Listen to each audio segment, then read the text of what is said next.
Good morning / afternoon / evening to everybody. Welcome to today's edition of the Western Hemisphere Virtual Symplectic Seminar. And we're happy to have Sopan Seyfeddini from CNRS and Sorbonne, who's going to tell us about the algebraic structure of groups of area-preserving homeomorphisms. Okay, thanks. Thanks, Nate.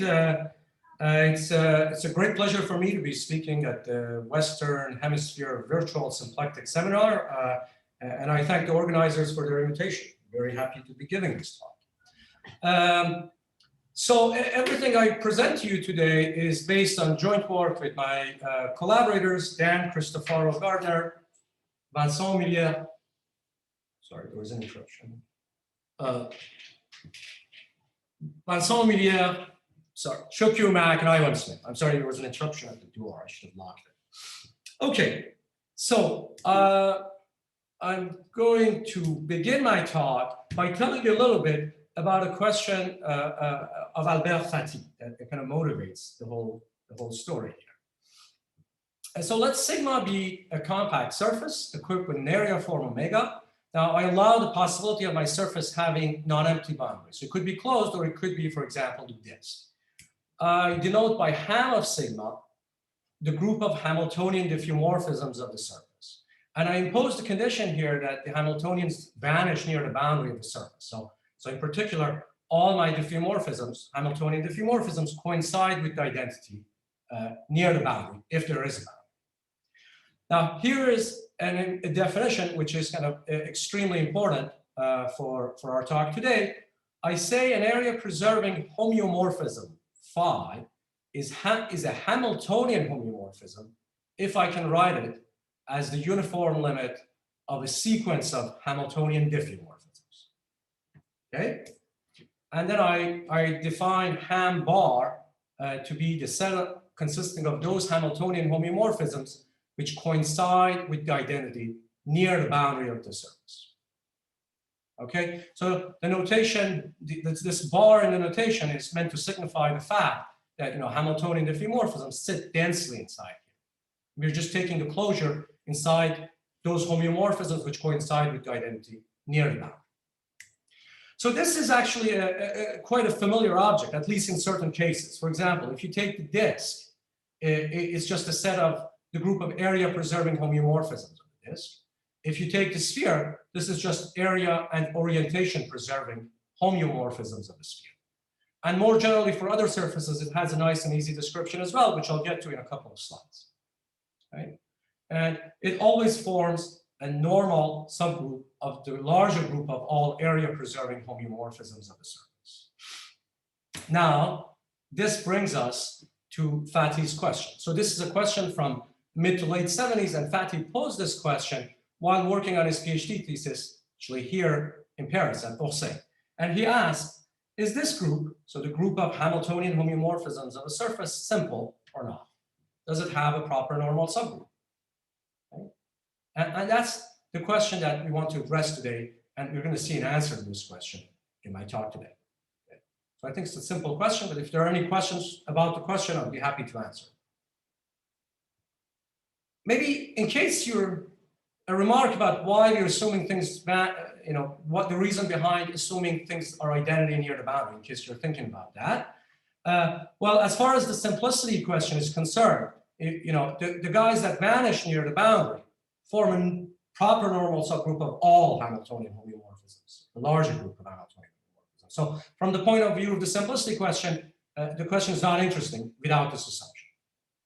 Okay, so this is the object whose simplicity is interesting to know. Now, before I tell you what the answer to the question is, I want to place the question into context for you. I want to review some of Fathi's work from the 70s. So let M be a manifold now of any dimension equipped with a volume form omega. I assume it's compact. And I denote by homeo sub 0 of M, comma omega, the identity component in the group of volume-preserving homeomorphisms of M. Okay? And the question that drew the attention of Albert Fathi in the 70s was, is this group a simple group or not? Okay? Again, the assumption, the reason for looking at the identity components is similar to what I explained on the previous slide. If you look at all volume-preserving homeomorphisms, the identity component forms a normal subgroup. So what's interesting to know is whether the identity group, the identity component forms a proper, is simple or not. Okay. And Fathy managed to largely answer this question, and here is his answer to the question. Okay. So he constructed a homomorphism, which he called mass flow, and I'm denoting by curly F in this slide here, out of our group, so out of the identity component of volume preserving homeomorphisms of the manifold, into a certain quotient of the first homology of the manifold. Okay. So here I'm looking, H1 is H1 with real coefficients for me. And this subgroup I'm quotienting out by, gamma, we don't really need to know what it is for the purposes of today's talk. All I'll tell you today is that it forms a discrete subgroup of H1. Okay, so we don't need to know what its definition is. As for the mass flow homomorphism, in fact, we don't even need to know what the definition of the mass flow homomorphism is. All we need to know is that it just exists. But us being symplectic geometers, we've actually seen it in the form of the flux homomorphism. So this is something that's very similar to the flux homomorphism, but in this context of volume preserving homeomorphisms. So you could think of it as a C0 analog of the flux homomorphism if you've not seen the terminology mass flow before. Okay, so we have a homomorphism out of our group, and this immediately tells us as soon as the homomorphism is non-trivial, then the kernel of the homomorphism gives you a proper normal subgroup. And so this obstructs the simplicity of, this would obstruct the simplicity of the group identity component of volume preserving homeomorphisms. And in fact, it is known that as soon as H1 is non-zero, so as soon as this the image, the codomain is non-trivial, then the homomorphism is non-trivial as well. So as you see, this answers the question for a large class of manifolds. And then what remains is what happens to the kernel of this mass flow homomorphism, the kernel of flux. Okay. And so, I mean, it could be everything if H1 is, for example, 0. And that's Fathy's theorem.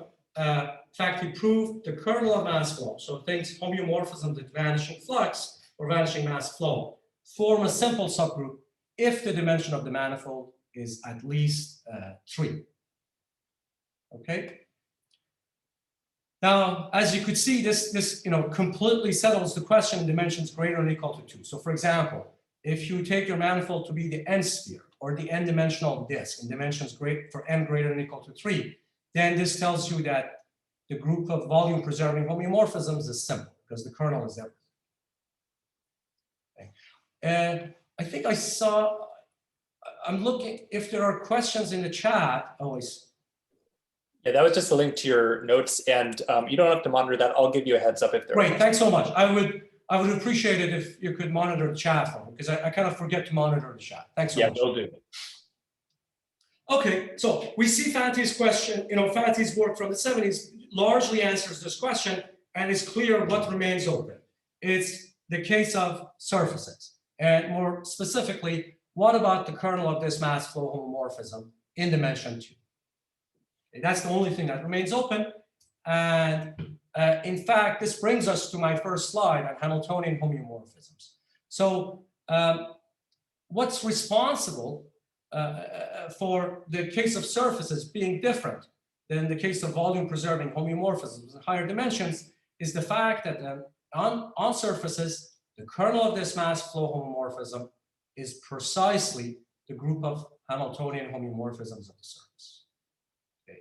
So you could see immediately that problem takes a bit of a symplectic nature to it. And you see, our symplectic geometry is quite different than volume preserving geometry. And that's why, it turns out to be why the case of surfaces is so different. Now, over the years, many people have thought about this question. And I think eventually, especially the case with this, and I think eventually a consensus was formed in say, early 2000s that, the symplectic nature of the question in dimension 2 should force the existence of a proper normal subgroup. And so this has become known in Macduff-Solomon, in the book of Dusan Dietmar, this is referred to as the simplicity conjecture. And this has been kind of one of the key motivations behind the field of continuous symplectic topology. And so here is our answer to this question. And so, as I said, this is joint with Cristoforo, Gardner, Humilier, Mack, and Smith. And we show that indeed, the case of surfaces is different, and the group of Hamiltonian homeomorphisms, so the kernel of mass flow, is indeed not simple. Okay, so it has a proper normal sum. Okay. So if there are no questions about the statement, I'll make a few remarks. Or you could ask questions while I make remarks as well. Right, so here's one difference between our case and the previous setting. So you saw in the previous slide, as I was explaining Fatty's work, he obtained non-simplicity in the settings where he has it via the construction of this mass flow homomorphism, the flux homomorphism. This is a natural homomorphism that's constructed out of the group of volume preserving homomorphisms. In our case, we are not able to construct somehow a homomorphism in a natural way on this group of Hamiltonian homeomorphisms. So that's not how we prove non-simplicity. What we do is there is a normal subgroup that's defined. We exhibit a proper normal subgroup. And the definition of this subgroup requires ideas from symplectic topology, namely Hofer's metric. It plays a key role in the definition. Another remark is that the theorem is not entirely new. So the case of the disk and the case of the sphere were proved in earlier papers by, so the disk was done in early 2020 and the sphere was done in early 2021 in papers by Cristoforo, Gardner, Humilier, and myself. And there we used a flavor of floor homology called periodic floor homology. However, in this paper, in our latest work, we use Lagrangian floor homology. And what we do here was inspired by a beautiful paper of Mack and Smith, so two of my collaborators, from 2019, and another nice paper from just a few months ago by Poltrovich and Shulukhin.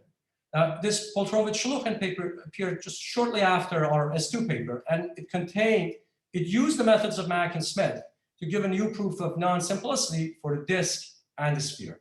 And this is kind of what triggered our interest in these methods and triggered our collaboration. I should add that we've heard from Poltrovich and Shulukhin that they have found a different proof of this theorem as well. Okay. So any questions about what I've said so far? Okay, so I think the statement of the theorem is pretty clear. And what I'm going to do now, so I'm done with the first part of the introduction. Now, there's a second result I want to tell you about. And this concerns the notion of quasimorphism. So later in the talk, I'll come back to this group of Hamiltonian homeomorphisms and non-simplicity. And now I want to tell you about quasimorphisms for a little bit. So what's a quasimorphism? Suppose you have a group G. Now, a quasimorphism, a map, say mu, from our group G to the real line is called a homogeneous quasimorphism if it satisfies the following two properties. So the first property is what makes it a quasimorphism. And it tells you that there exists a constant D that depends only on mu, so not on the G and F that appear in this inequality, such that this inequality holds. And the inequality says you have a homomorphism, but up to a bounded error, up to an error given by D. Right? So it's not exactly a homomorphism into R. If D was 0, this would be a homomorphism, but hey, it's a homomorphism. It's the next best thing. Homomorphism up to an error. And here's the homogeneity. It says that it's actually a homomorphism on cyclic subgroups. Okay, that's what makes it homogeneous. And so the motivation for studying quasimorphisms, is that quasimorphisms carry information about the algebraic structure of the group G. And they actually arise quite naturally in geometric group theory, especially in connection to the study of commutator. Having a quasimorphism on a group is intimately related to commutator length behaving in a certain way, being stably unbound, is the word here. Now, for lack of time, I won't go into commutator length, but sticking with the algebraic structure of groups. So, for example, the space of homogeneous quasimorphisms on a group G is a vector space, and that's actually an algebraic invariant of the group G. Okay. And here's the last motivation I'll give. Some groups, especially groups of geometric origin, like Ham or diffeomorphism groups, are often simple. So they don't admit any homomorphisms. And then the next best thing you can hope for is that maybe they admit quasimorphisms. And this turns out to be the case. So Ham of S2, which kind of has an important role to play in our story today, does admit a quasimorphism. And this was proven by Entov and Poltrovich in 2003. Now, going back to groups of area-preserving homeomorphisms, we want to know if they admit quasimorphisms. Okay, so let's consider the identity component now in the group of area-preserving homeomorphisms of a surface. It was proven that if the surface anything other than the sphere, then the space of such quasimorphisms, homogeneous quasimorphisms, on the group, the identity component of area-preserving homeomorphisms of the surface is large. It's infinite dimensional. Okay. So this was proven by Entov, Poltrovich, and P in 2009. Some cases were based on earlier works of important contributions of Gambouleau-Gis.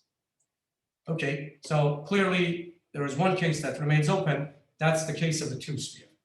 So what do we know in the case of the two-sphere?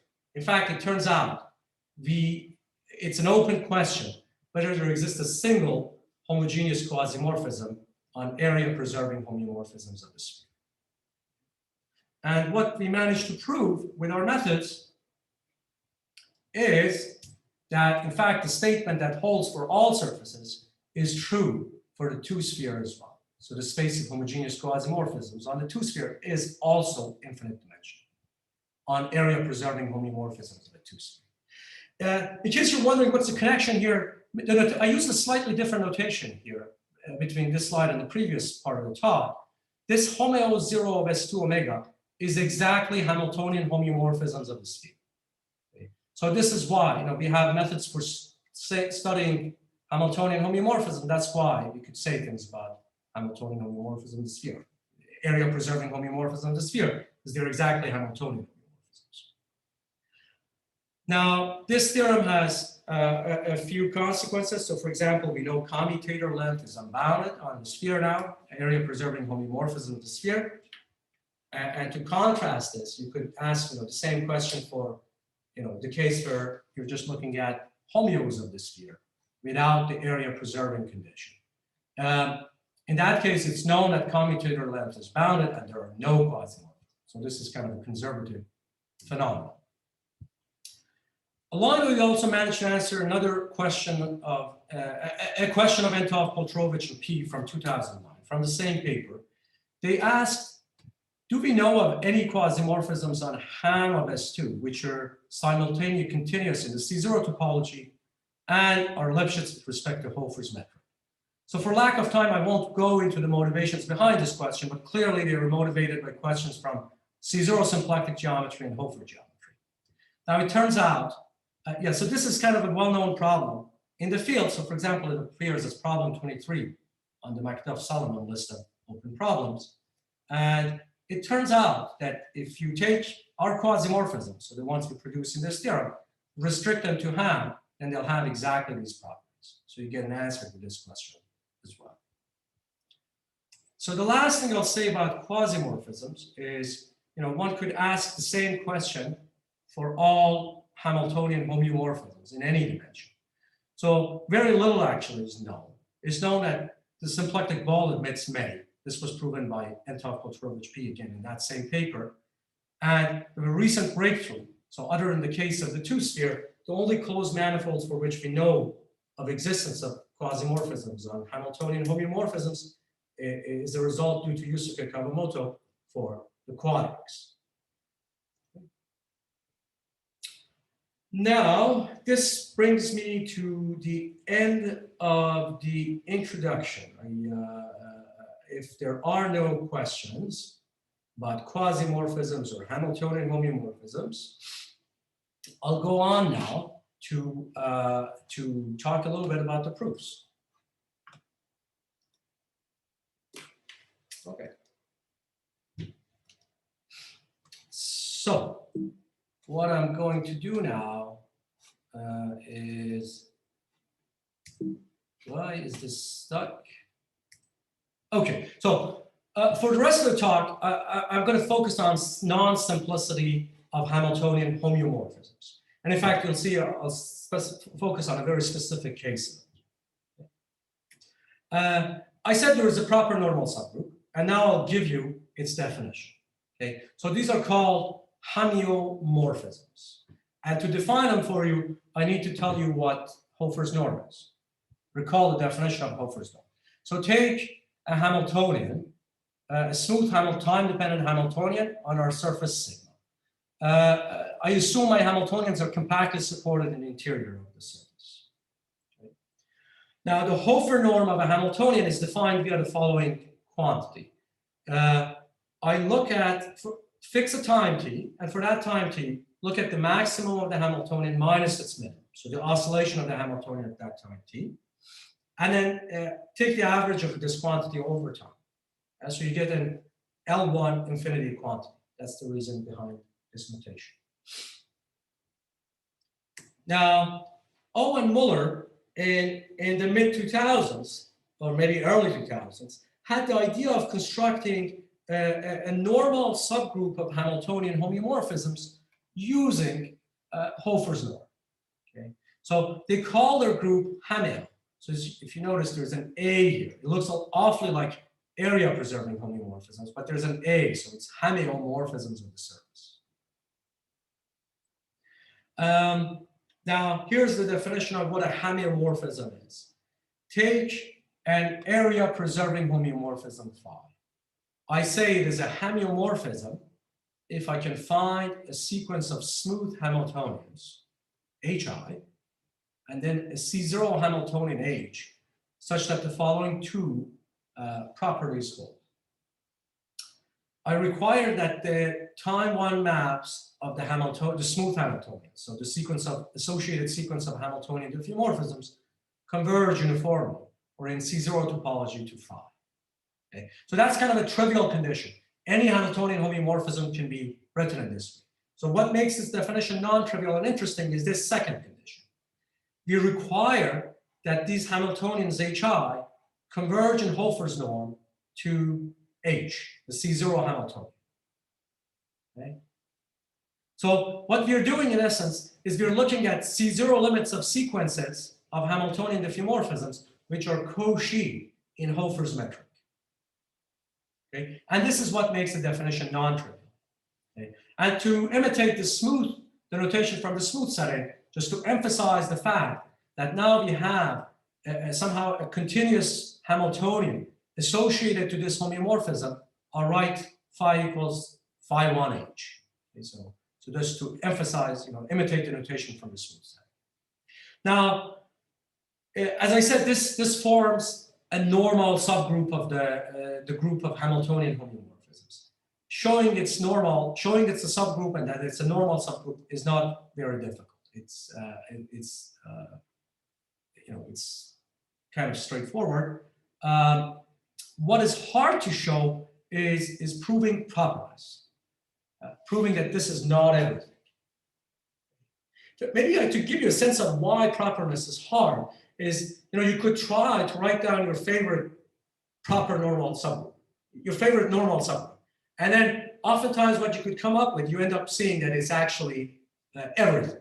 So for example, if you take just, if you take the proper normal subgroup of Ham, and it's known that Ham sometimes have a proper normal subgroup if the boundary of the surface is non-empty.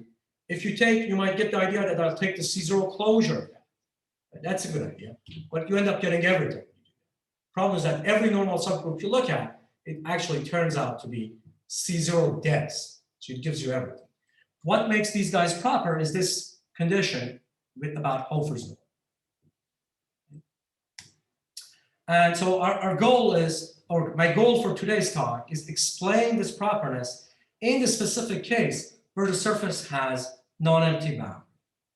Okay? And the reason I have chosen to focus on in the case of surfaces with boundary is that there's kind of a beautiful interaction with the Calabi invariant here. Okay? And it's kind of a very nice story that I'd like to tell you about today. So I won't give you the full result, but I'll focus on this specific case, which has a beautiful, where there's a beautiful story. Sopan, can I ask you a question? Yes, of course. Probably very obvious, but does H determine phi?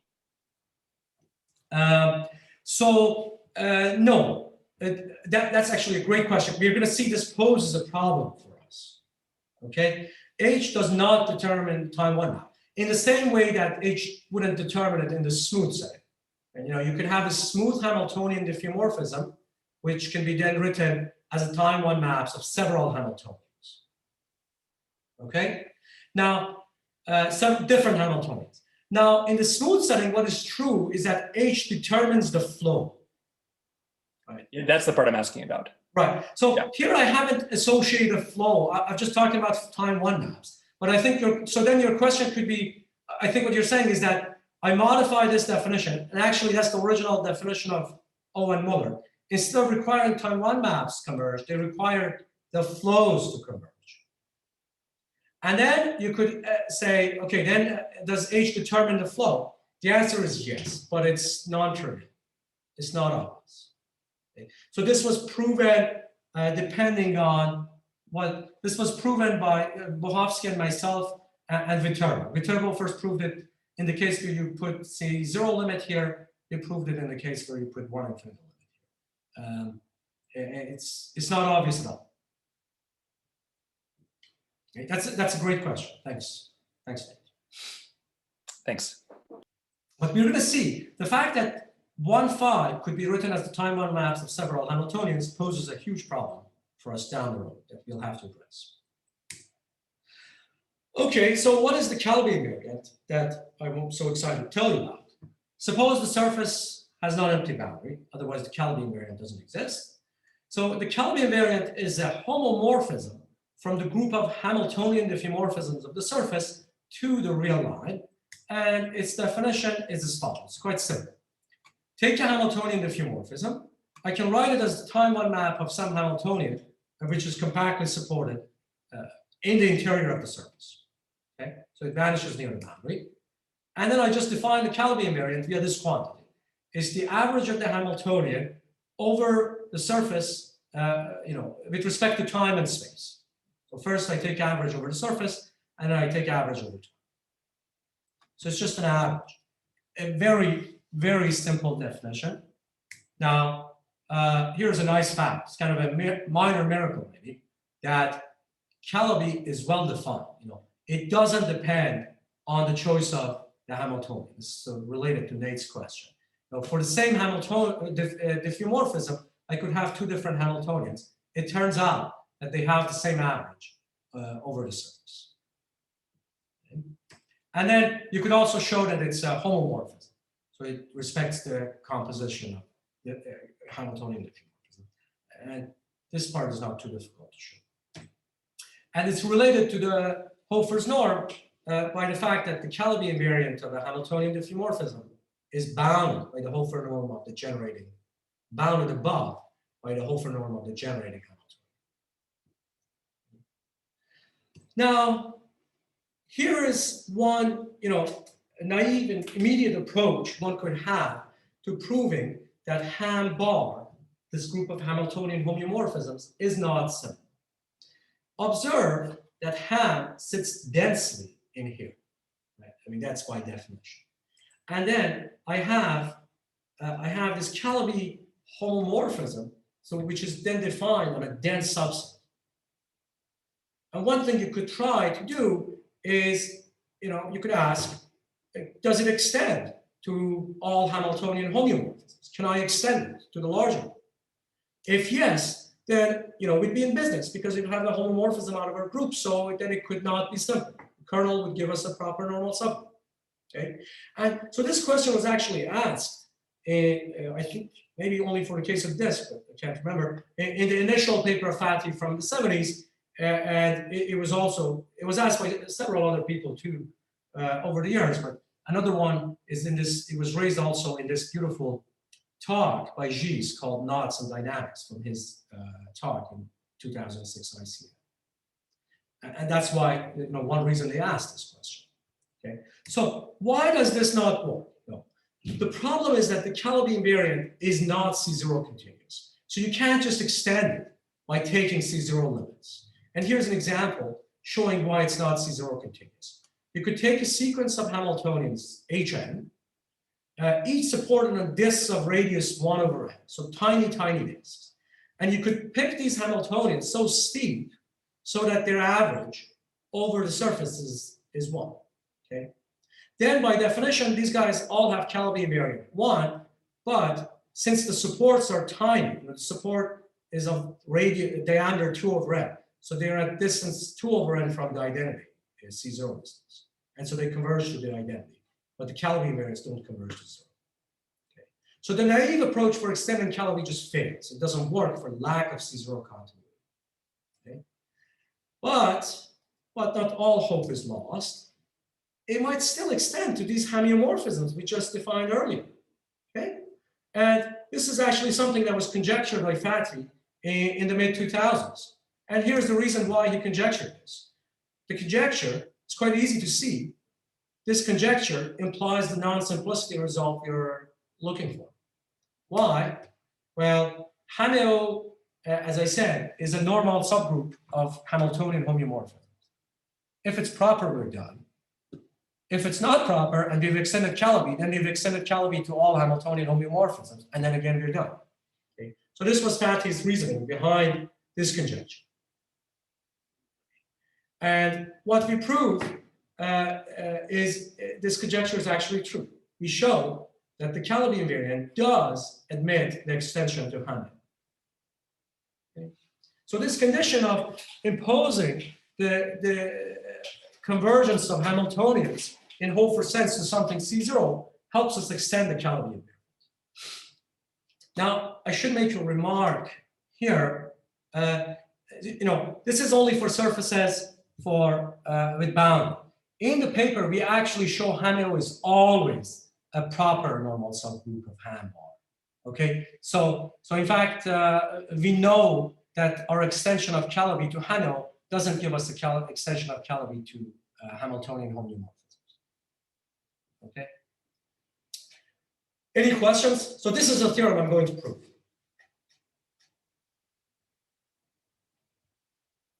You could probably guess what the definition of Calabi should be, and I'll give you the definition. It's a rather simple definition.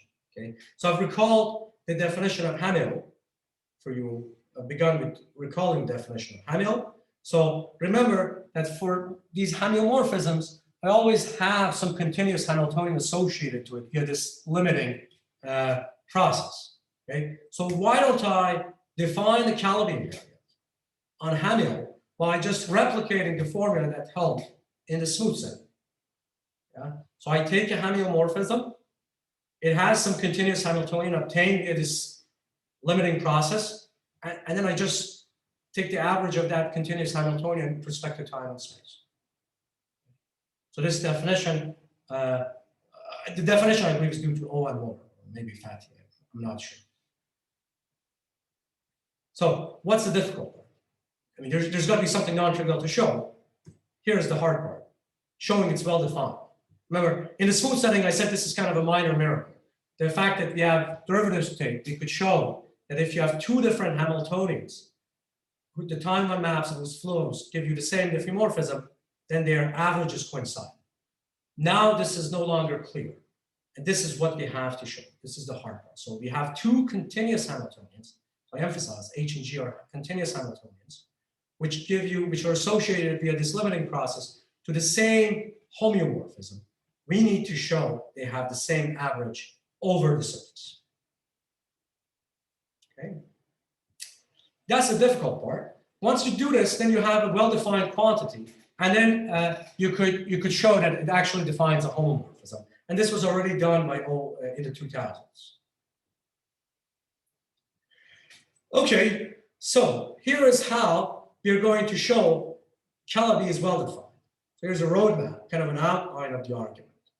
What we're going to do is we're going to define a sequence of spectral invariants, which we call linked spectral invariants. Okay. So what these are functions on the space of smooth Hamiltonians of our surface. So I have one for each natural number. CD takes in a smooth Hamiltonian, spits out a real number. Okay. Now, they're obtained via the standard construction for spectral invariance. So they will be Lipschitz with respect to Hofer's norm, and that's important for us. So the difference between CD of H and CD of G will be bounded from above by the difference of the Hofer norm of H and G. Okay? And this tells you immediately, this Lipschitz continuity tells you immediately that I can extend the CD to all continuous functions on my surface. So that's kind of a key, that's an important ingredient in our story. Okay? And this is, you see, this is trivial. It's just because we have a Lipschitz function, so it extends to the closure. Now, here is an extremely important property we call the Calabi property. You're able to relate these invariants to the Calabi homomorphism. Okay, so what we show is that if you fix a Hamiltonian H and then take the limit of these CDs, then what you recover is the average of the Hamiltonian over the surface. Okay, so you have a sequence. Yeah, so these spectral invariants that come out of floor homology, they're able, in their asymptotics, are able to recover, the quantity that went into the definition of the Calabi invariant. And this holds true whether H is smooth or C0. Finally, I need to be able to say something about homeomorphisms, and this is the last property. Now, we show that these CDs, viewed as maps on Hamiltonian diffeomorphisms, are C0 continuous. Okay. Now, I've written the C0 continuity property just at the identity because that's sufficient for what we want to do on the next slide. So I'll say what this says in words. Here I have a sequence of Hamiltonians HI. They're smooth. I should have written this. These HIs are smooth. I assume the associated Hamiltonian diffeomorphisms converge uniformly to the identity. Okay. Then fix D, take the limit as I goes to the infinity, and you get 0. Okay. So that's because if the time, if one of these HIs was, for example, the time one map of HI was the identity, it would be 0. So this is C0 continuity at the identity. Now, I claim that what I have put on the screen here is enough for the proof of extension of Calabi. Are there any questions about these three properties here? Okay. So let's see why Calabi extends. Here is the outline of the argument. So let's recall. I have a homeomorphism phi, a homeomorphism phi. I can write it as, associate to it two continuous Hamiltonians via the definition of Hamilton. One I call H and one I call G. And then I need to show these two guys have the same average over the surface. This was what was the difficult part. Now, you can reduce this to the following scenario. There's the following reduction. You could suppose G is 0 and phi is just the identity. Okay? So maybe it's not obvious, but believe me, this is not too hard to do.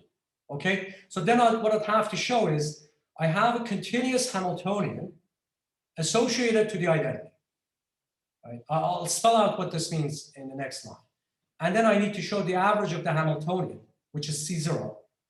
The average of this C0 Hamiltonian over the surface is 0. Okay, so here I've spelled out again what it means for me to write down phi 1H equals identity. Okay, this is from the definition of Hamilton. It tells me that I have a sequence of smooth Hamiltonians HI such that the time one maps, so these are smooth Hamiltonian diffeomorphisms, they converge in C0 to identity. Okay. And then the HIs just happen to have in Hofer's norm a limit which we call H, and the limit is C0. That's just unraveling the definition. Now, there are two steps in the proof. So step A, the Calabi property, which was on the previous slide, it said exactly that I can recover the average of H. So this is the quantity I want to show is 0. It's just the limit of this CD of H as D goes off to infinity. Okay. So I'm done if I show that this limit is 0. And that's exactly what I'm going to do. In fact, I will prove something even nicer. I'll show CD of H is 0 for every D, right? Because this H gives me the identity as its time one map. Okay, and this is not too difficult either. So what's the definition of CD of H? Well, I extended CD to continuous functions by the Hofer-Lipschitz property. So it's just the limit of CD of HI as I goes to infinity. So keep in mind, D is fixed in this argument. So I is going off to infinity, and I'm taking limit of CD of HI. What did I say? Yeah, I is the one who's going to infinity, D is fixed. And the continuity property said exactly that when you're in this setting, if the time one maps are converging to identity, then the CD of HI has to go to 0. This was the C0 continuity property. And then we're done. That's it. That's the end of the proof. Okay. Now, are there any questions? I mean, of course, I've shoved much under the rug. I haven't, I'm hiding a lot. But are there any questions about, this is the outline of the argument, the strategy. Okay, so here is just a summary of what we've done. To prove Calabi extends to Hanel, you have to define these magical linked spectral invariants, the black boxes. Then I need to show they have these nice properties. They are Hofer-Lipschitz, they have the Calabi property, and they are C0 continuous, with the C0 continuity property that I stated on that slide. And then we put everything together as I just explained. And I hope that should convince you that you've extended Calabi. Okay? Now, so the rest is kind of a long story. I will say some words. I'll spend the rest of my time saying what these linked spectral invariants are. And if time permits, I'll say a few words on the Calabi property. I won't say anything about Hofer-Lipschitz or C0 continuity. So Hofer-Lipschitz usually follows from the standard properties of spectral invariants, and C0 continuity is, well, we prove it with techniques from C0 symplectic topology. Very specific surfaces here. Okay, so here are a few words on the invariant CD. And to simplify my life and the presentation, I'm going to assume for the rest of the talk that the surface is just a two-sphere. Now, up to here, I was assuming my surface had a boundary. So to deal with the case of surfaces with a boundary, it's enough to do the case to define these invariants for closed surfaces. You just take your surface with boundary, embed it into a surface, a closed surface, and that's how you obtain invariants on surfaces with boundary. Okay. So we're going to focus on sigma equals S2, and that's it. Okay, so I said linked spectral invariants. What's a link? It turns out to be just an unlink. It's just a finite, for me, it's just a finite collection of pairwise disjoint circles on the surface, on the sphere in this case. The D, the subscript D that went into this notation C sub D, denoted the number of components of the link. Okay, so I have D different circles on the sphere. The link on the left-hand side, so for example, that's the link consisting of two parallel circles on the sphere. There's another one with 4 more Ds, and here's another link which is not equivalent. So this L2 is not equivalent to L1, although they have the same number of components. Now, our strategy is to define Lagrangian floor homology for links, and then having Lagrangian floor homology in its action filtration, then there is this well-known work of Viterbo and O from the 90s that allows us to define what are called spectral invariants. Okay, so there is some important previous work that was done in this direction. Now, a breakthrough came here with the work of my collaborators, Chokyu and Ivan, who showed how to define Lagrangian floor homology for this two-component link.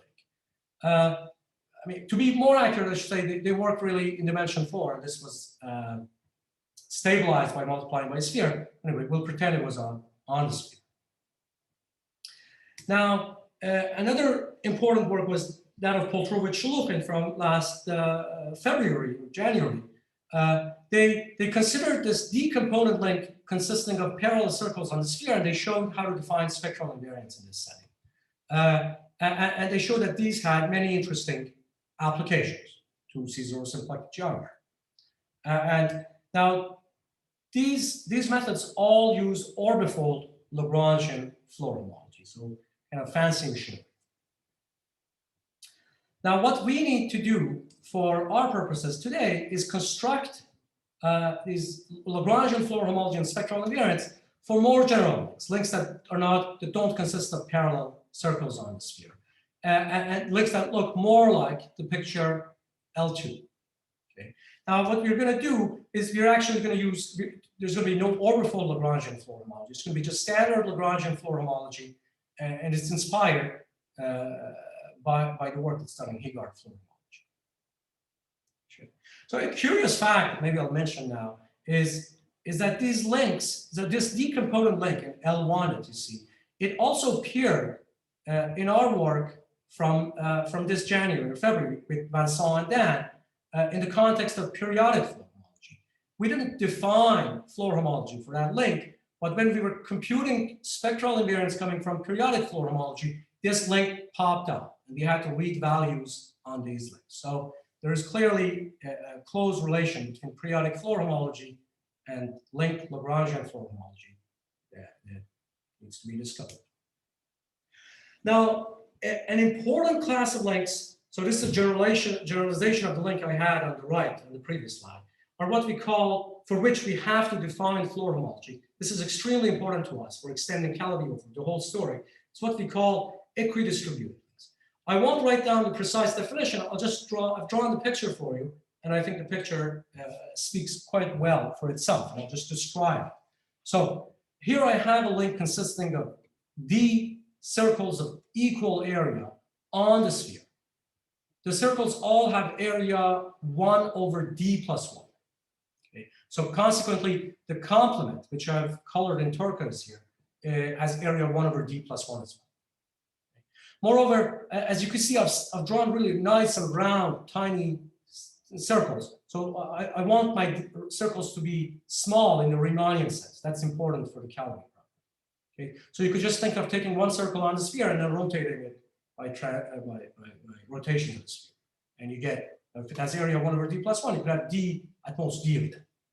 Otherwise, they would interest you.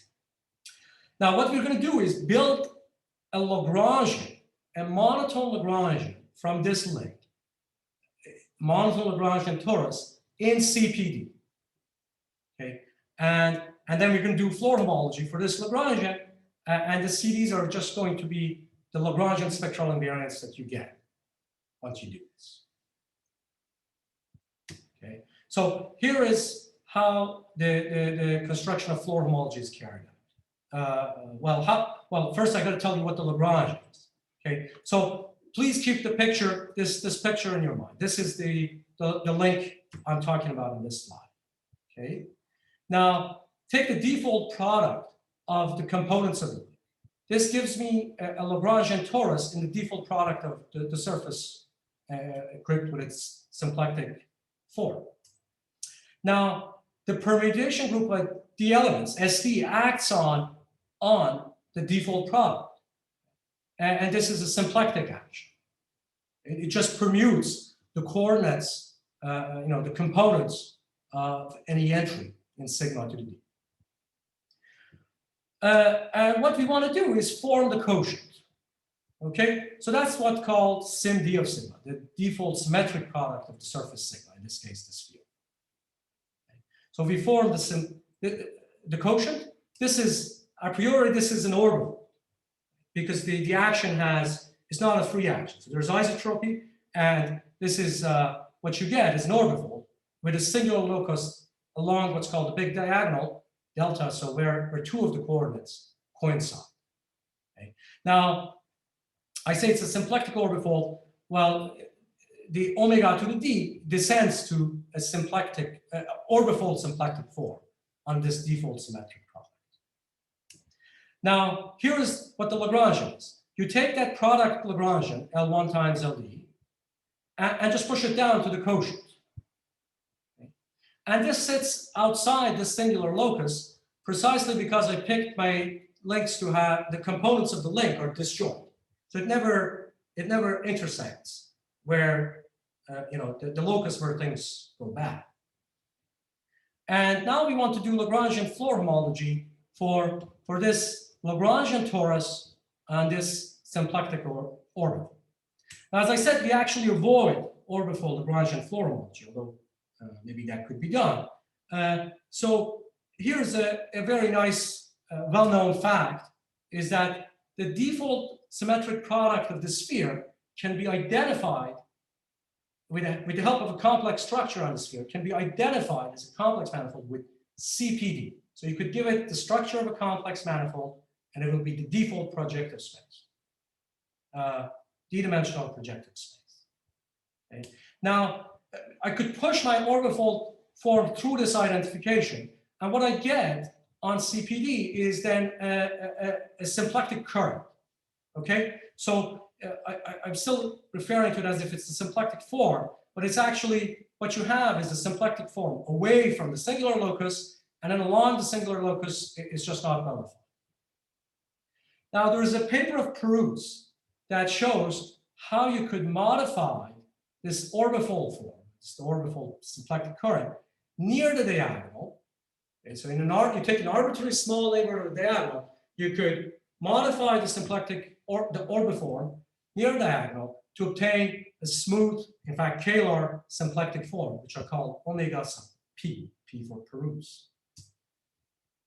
And I just want to emphasize the fact that I never change anything on a neighborhood of my Lagrangian torus because it sits away from the diagonal. Now, here's what we prove. I mean, this is kind of a key step. So we show that this SIMD event, so that Lagrangian torus that sits in this default symmetric product, is in fact a monotone Lagrangian submanifold of CPD equipped with this Perus symplectic form. And its floor homology is non-vanishing. Now, I'll say a few words. I won't have much time, of course, to talk about the details of this, but I'll say a few words. I should say similar results exist in Heegaard floor homology in the works of Ojwat and Jabal, but it's done via different methods. And it's not clear to me if what they do actually implies what we want. Now, as I said, I won't spend much time telling you, or I don't have much time telling you why this is a monotone Lagrangian submanifold and why its floor homology vanishes, but I'll tell you about a key technical ingredient that powers our proof. We show that there exists a totally real isotopy between our Lagrangian, the Lagrangian torus, and the Clifford torus in CPD. And this isotopy then gives us plenty of control over the J-holomorphic curves that matter. Okay? So, we fully understand the J-holomorphic disks with boundary, with Maslov 2 J-holomorphic disks with boundary on Lagrange. Now, the realization, it was Chukwu, the youngest of my collaborators, who realized that such a statement should be true, and the realization of this fact was kind of a key turning point in our project. Okay, so in particular, for example, it allows us to build a cobordism between the Maslov 2 J disks on our Lagrangian and the Clifford torus, marginalized space J-homomorphic disks. And so now we're in business. Okay. Now, one thing that actually comes out from our work is that, and this is kind of really nice, is that you could actually see all the disks with boundary in our Lagrangian already on the surface. They were there. You could just see them. Of course, one has to prove this, and that's what we proved. So it turns out, going back to this picture, each one of these disks bounded by the components of the link can be turned into disks with boundary on our Lagrangian. Maybe that's not too surprising. What's even more interesting is that this region, the complementary region in turquoise, which notables, this can also be turned into, in the symmetric product, this could be seen as a disk with boundary on the Lagrangian, torus. And this is, I think I won't say anything about how this is done, but this is done with what's called a tautological correspondence, kind of a well-known tool here.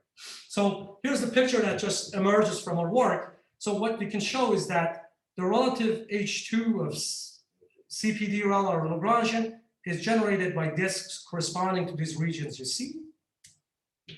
And these are all the Maslov 2J disks with boundary on our Lagrangian. Okay? And then you could see that as far as floor homology is concerned, it's the same as the Clifford torus. And here's the disk potential. It looks exactly like the one for the Clifford torus, and it has critical points. So we're in business. Now, so that's all I'm going to say about what was in this last slide. This key fact that our monotone Lagrangian, our Lagrangian is monotone, and it has non-vanishing floor homology. Okay, so so there's still one more slide left. I got to tell you how to define CD now. This I'll do on this kind of last slide. So we know the floor homology of our Lagrangian is non-vanishing.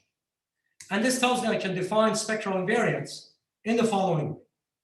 Take a Hamiltonian age on the surface sigma. Then it induces in quite a natural way a Hamiltonian on the default symmetric product. You have this formula. Yeah? I take a D tuple, and I then evaluate H on each of the components, and I add this up. Clearly, this is invariant under the action of SD, so it descends from the product to default to the symmetric product. Now, this is not exactly a smooth Hamiltonian. It's only Lipschitz along the diagonal and so on, but for now, we could kind of ignore that point here. So I have a Hamiltonian that I call SIMD of H, and I have a Lagrangian that I like very much. I can define Lagrangian floor homology using this Hamiltonian. I get an action filtration, and then once you have an action filtration, you could define the Lagrangian spectral invariant associated to the fundamental class. So this is the action level at which you see the fundamental class in the filtration. The fundamental class is Lagrangian. And this is basically our magical invariant CD, except that it's nice for us to multiply it by 1 over these, to weight it by 1 over d to get the formula has become nice. And this is it. So this is our CD that powered our proofs. And now I'm done. I'm in the bonus territory, but I think, is time up, or how much time do I have left, Nick? You have about 2 minutes left, 2 or 3 minutes. So I have like a few slides I prepared. I could tell people about why, for example, the Calabi property holds, why the quasimorphism property is true, and then maybe that's a fun slide that we could discuss anyway in the question and answer session. What are some open cases of the simplicity question? Any preferences, or should I just end the talk and we go? Can you redo the last slide? Here? Yeah. So maybe I went through this fast. Okay, so look, I have this Hamiltonian on the surface. And I have a Lagrangian in a default symmetric product, which I know is a very nice Lagrangian. Now I want to associate a spectral invariant to this Hamiltonian. Let's say I want to define Lagrangian floor homology using this Hamiltonian. So part of the problem is that the Hamiltonian lives on the surface while my Lagrangian lives on CPD, or this default symmetric product. Now this formula I've written here tells you that I can lift my Hamiltonian, if you want to say, from the surface to the default symmetric product via this simple formula. Now, a point in the default symmetric product is just, it's got d components x1 to xt. All of these are in the surface. And then I've put the square brackets to signify the fact that it's the equivalence class. It's up to permutation. Now take the Hamiltonian and evaluate it on each component and add that up. You get something well-defined on the symmetric product. And then I could do Hamiltonian Lagrangian floor homology. So then this will have a flow. This will have a flow on the symmetric product. And you could look at the image of your Lagrangian under the flow. I have to worry about the diagonal and so on, but everything actually stays away from the diagonal. And then I could look at the Lagrangian floor homology between my Lagrangian SIMD of L and its image under the flow of this Hamiltonian. Okay, so then I have a floor complex and it carries an action filtration in the usual sense that was done by Viterbo O, and so then you could define spectral. Does What's this answer your question? Yeah, can you remind me what the action filtration on Lagrangian Floer homology is? So, you know, you look at the generators of the complex. So if you have a Lagrangian, then you could look at, I have a Lagrangian and a Hamiltonian. I flow, I have an action function I'll define on the space of paths from the Lagrangian to itself. And the critical points of this exactly are the Hamiltonian chords. Okay, and now what's the action functional? Well, I integrate. So I pick a chord. I should have put a picture here. I pick a chord from the Lagrangian back to itself. Okay, a Hamiltonian chord, and I assume that it's contractible in the sense that you could contract it to the Lagrangian. So there's a disk that sits between the chord and the Lagrangian. And now the action of this is the integral of the Hamiltonian over the chord plus or minus the area of that bounding disk. And so my complex is generated by Hamiltonian chords with cap disks. I skipped this one, or for lack of time, I didn't go into the details of it. I've thought too much this past year and a half about Rabe orbits, and I forgot all other symplectic topology that I knew. So thanks so much. Well, I've forgotten all about the rest of symplectic geometry too, since I've taught too much about surfaces. So that's natural. But the key point is that, you know, defining Lagrangian spectral invariants, once you know your Lagrangian is monotone and non-vanishing Floer homology, is really in the standard setting. I think that's basically the work of O from the mid-90s or early 90s. I don't know. Oh, no, sorry. Oh, I messed that up. So in the monotone setting, that's the work of Leclerc. But you know, if your Lagrangian is not monotone, but omega vanishes on pi 2, that's the work of O, the spectral invariance. But to define spectral invariance in the monotone setting, this was done by Leclerc in the 2000s. So this is something that's kind of well known in the community of Lagrangian spectral invariance. And so that's why I didn't say anything about it. So let me suggest that we thank Sopan, and then we'll go into questions and address what Chris Woodward asked in chat. So let's all give Sopan a hand for a great talk. Thank you all very much for listening. And so Chris asked if you could skim through the remaining slides. And I'd like to see the bonus slides at least, you know, quickly. Sure. Yeah. So I'll go through the Calabi property. Maybe that's probably the most relevant to our story today. And you could easily see, or at least get a feeling for why this spectral invariance. So that's something that is kind of important. I would have liked to fit in the talk, but I couldn't have. Why does spectral invariance see the Calabi property? So here is a general fact about Lagrangian spectral invariance. So suppose you just have some Lagrangian sitting, a nice Lagrangian for which you could define Hamiltonian Floer homology, like a monotone Lagrangian with non-vanishing Floer homology, sitting in some symplectic manifold, and then you associate to it a Lagrangian spectral invariant in the way I just discussed with Joe. So this eats smooth Hamiltonian, spits out a real number. They have a property called Lagrangian control. And it's basically this inequality. It says the value of the Lagrangian spectral invariant is bounded from below so I'll read the quantity on the left-hand side. You know, you look at each time t, and you look at the minimum of the Hamiltonian over the Lagrangian. So here's the key point. It's over the Lagrangian, not over all the manifold. And then you just integrate this over time. And a similar bound, upper bound above. This just holds. This is one of the well-known properties of Lagrangian spectral invariance. Now, take this property and translate it to our setting. This is what you get. This is what you get. So remember, we had a link on a surface. So you're going to read it actually on the surface. So my link had d components.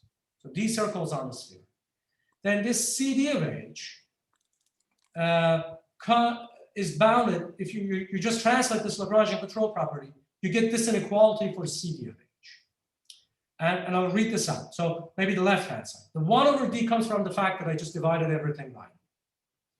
And the minimum of HT over the Lagrangian translates to this sum, I should bring it into the, oh, it's actually on the next slide, sorry. Oh, it's better to see it here, sorry. So the property translates, this is what you get for Lagrangian control. That minimum over the Lagrangian actually translates to the sum of minimum of the Hamiltonian over the components of the link. So you look at the Hamiltonian, the minimum of the Hamiltonian over each of these circles, and then just add that up. That's just what the translation is. It's quite, maybe it's not obvious when you see it the first time, but once you look at things, it just comes out. And then I have the same thing on the right-hand side. And as I said, the 1 over D comes from the fact that I divided everything by it. Now, maybe some of you already see the Calabi invariant, and I claim the Calabi invariant is already on this screen. Why? Well, this left-hand side, so what I've put in these big brackets, is just a Riemann sum for average of HT over average of the Hamiltonian over the surface. All right? Note, these circles are, I said it was important for me that they be small in the Riemannian sense. So that's where it comes, why it turns into a Riemann sum. To have an actual Riemann sum, I'd have to multiply by the area of the disk. Area is 1 over D plus 1. Okay, but I'm multiplying by 1 over D. That's not a big error. Right-hand side is also a Riemann sum. So take limits of Riemann sums, and you just get exactly, take limit as D goes to infinity, and you see that this quantity that defined the Calabi invariant appears on both sides. So this is kind of one nice feature of these Lagrangian spectral, these link spectral invariants, is that they give you the Calabi property quite easily. While the Calabi property in the periodic flow homology also is just much more difficult to prove. So I'm done with the Calabi property. The other slides are actually shorter. So quasimorphisms. Remember, this is what we need to prove. We need to show they have maps with this satisfying this inequality. I'll just say very quickly why they have them. What happens actually, these CDs, it turns out you could turn them into quasimorphisms on Ham of S2.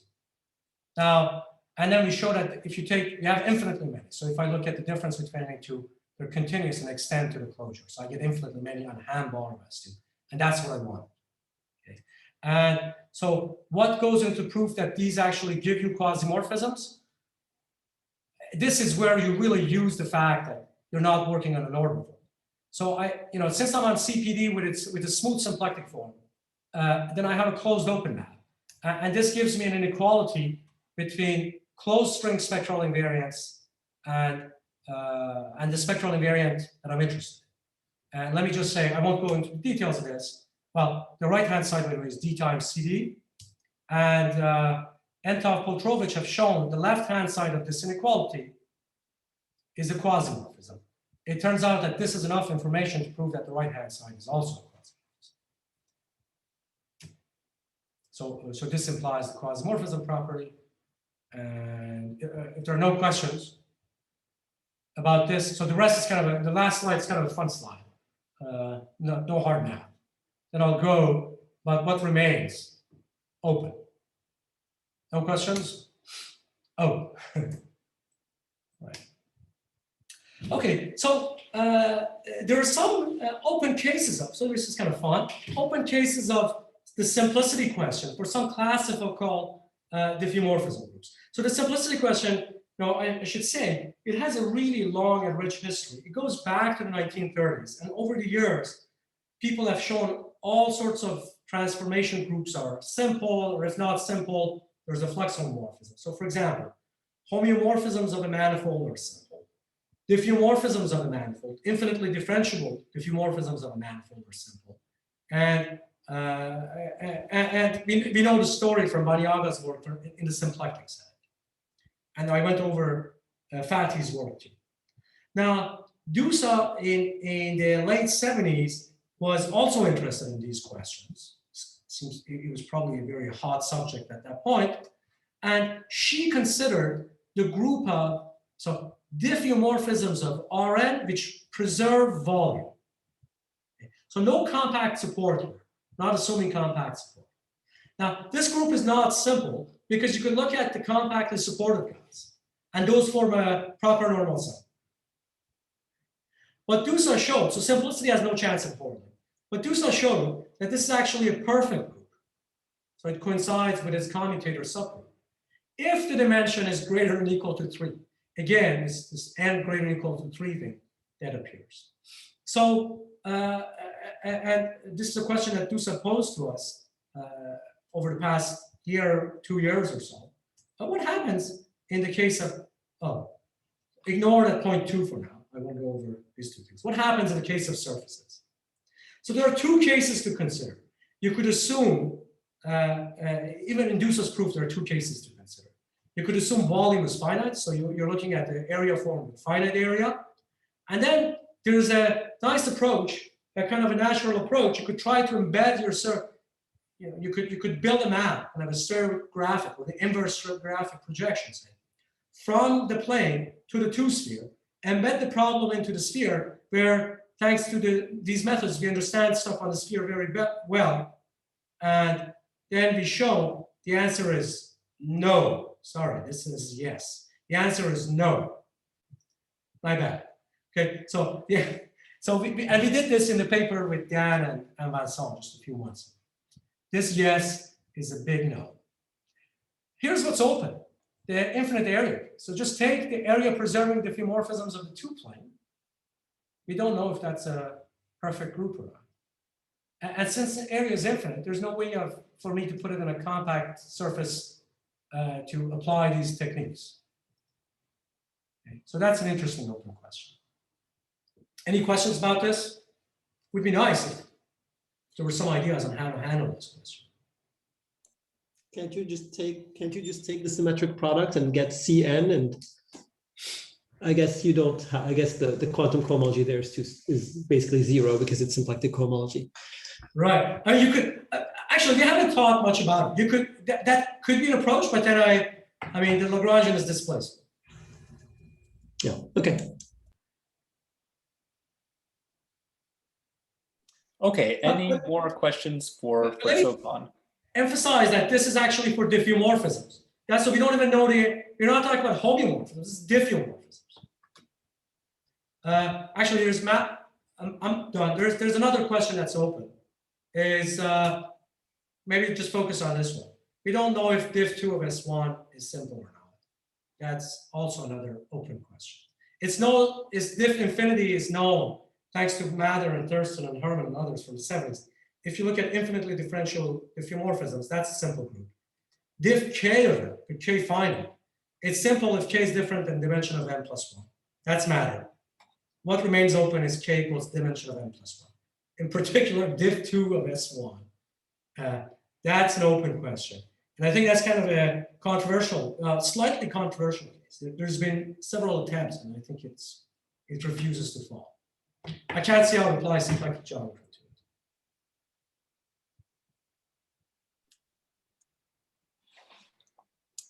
it. Okay, so sorry for interrupting you a moment ago, Sopan. Oh, no problem.